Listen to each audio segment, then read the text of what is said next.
God is not a psychopath who brought or brings his children into a world of trouble, set them up for failure, turn around and then punish them for the sins that they do, or come in as the savior to save the day. He's not that way. God is love, and love is consistent. Love is safe. God does not change. He remains that way. He doesn't hate one day and love the next. He doesn't turn on his own creatures to destroy. It does not make sense. But an enemy has done this. The enemy has come into the fray, and from the beginning in the Garden of Eden, he sets systems up for us to fail. He brings us through cunning means, as you saw the cunning animals and pleasant trees there. So he brings us into this cunning situation where we corrupt, and then he turns around to punish us. It's been that way from the beginning. It was that way in the story of the children of Israel. He would punish them with serpents in the wilderness. He would punish them with all kinds of swords, famine, pestilences. That is not God. God does not do that. His love is consistent, and it has always been consistent from the beginning.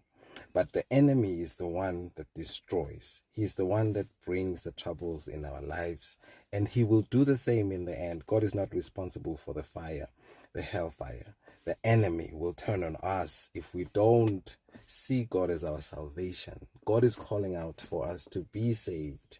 He's not the one calling us into trouble. He's calling us to come out of the world and the things of the world so that we may be saved from the enemy's destruction.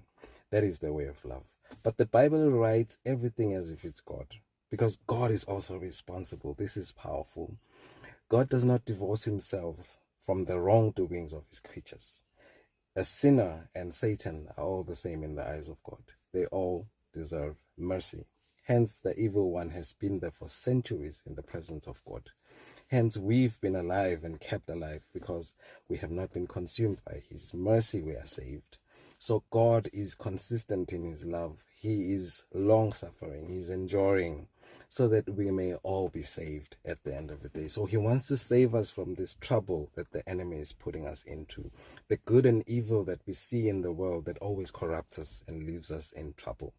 So we need to be careful not to put God in this. He takes it up. In the word we see that it is God that says, I will do it, because he's the responsible father. He's responsible for everything.